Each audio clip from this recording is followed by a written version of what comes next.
दिनांक 25 मे 2025 रोजी रात्री 8:30 वाजण्याच्या सुमारास वरील आरोपी व त्याच्या साथीदाराने फिर्यादी यांचा मेहुणा मयत श्रवणेशनाथ चौगुले यास त्याच्या भाड्याच्या राहत्या खोलीत कोणत्या तरी अज्ञात कारणावरून त्याच्या छातीवर व डोक्यावर वार करून त्याचा खून केला असल्याबाबत वरील प्रमाणे MIDC कुपवाड पोलीस माननीय पोलीस अधीक्षक सांगली संदीप घुगे यांनी सदर गुन्ह्याचं गांभीर्य ओळखून घटनास्थळी भेट देऊन सदर गुन्हा उघडकीस आणून आरोपींना ताब्यात घेण्याबाबत आदेशित केलं होतं। सदर आदेशाप्रमाणे पोलीस निरीक्षक सतीश शिंदे स्थानिक गुन्हे अन्वेषण शाखा यांनी गुन्ह्याच्या ठिकाणी भेट देऊन खुनाच्या गुन्ह्यातील आरोपीचा शोध घेण्याबाबत स्थानिक गुन्हे अन्वेषण शाखेकडील सहाय्यक पोलीस निरीक्षक नितीन सावंत व पोलीस हवालदार सागर लवटे, संदीप गुरव, नागेश खरात, संदीप नलावडे यांचं एक पथक तयार केलं। त्या अनुषंगाने सहाय्यक पोलीस निरीक्षक नितीन सावंत यांच्या पथकामधील पोलीस हेड कॉन्स्टेबल सागर लवटे यांना त्यांच्या गोपनीय बातमीदाराकडून बातमी मिळाली आहे। सदरचा खून हा बीड जिल्ह्यातील मैताचे ओळखीच्या रेकॉर्डवरील आरोपीने केला। सदर आरोपी हे बीड येथील अंबेजोगाई येथे असल्याची बातमी मिळाली। नमूद पथकाने तेथील पोलिसांची मदत घेऊन आरोपीचा बीड व लातूर जिल्ह्यात शोध घेतला, परंतु आरोपी तपास पथकास गुंगारा देत होता। पोलीस पथकाने 4 दिवस थांबून गोपनीय तांत्रिक माहिती व बातमीदारांमार्फत आरोपीचा शोध चालूच ठेवला।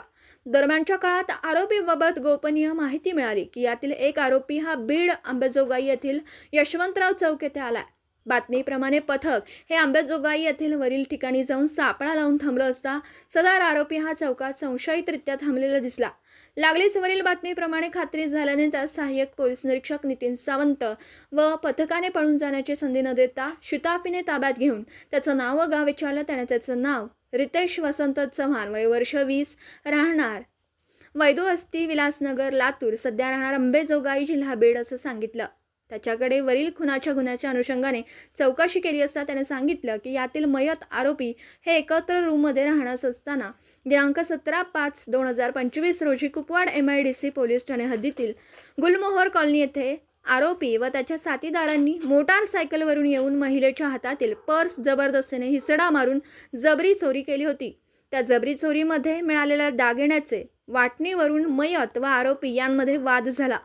त्या वादामध्ये आरोपी व साथीदारांनी मिळून त्याच्या भाड्याने राहत्या खोलीमध्ये मयताच्या छातीवर व डोक्यावर धारदार शस्त्राने वार करून त्याचा खून केल्याची कबुली दिली आहे।